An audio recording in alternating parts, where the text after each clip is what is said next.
For decades, sequence models relied on processing one token at a time, chained through recurrent connections. The transformer shatters that constraint, proving attention alone can outperform recurrence while training dramatically faster.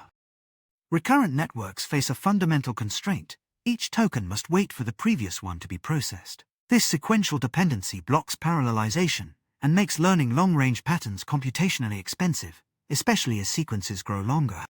The transformer replaces this sequential processing with a radically different approach.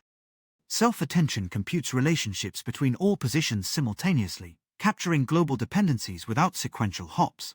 Multi-head attention lets the model attend to different representation subspaces in parallel, while positional encodings inject order information that attention itself cannot see.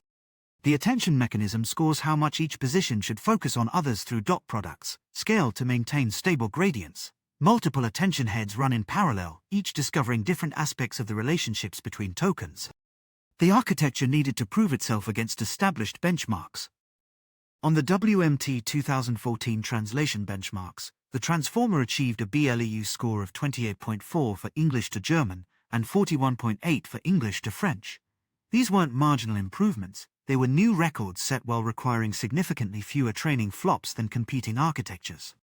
Unlike recurrent models that must process tokens one by one, the transformer computes attention for all positions simultaneously.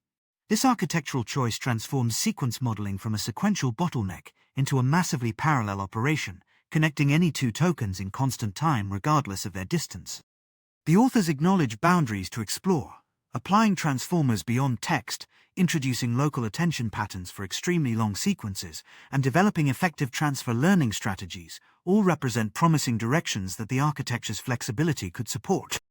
By proving attention is sufficient, this work didn't just improve translation scores, it redefined what's possible when you remove the sequential constraint. Visit emergentmind.com to explore how this foundation transformed modern AI.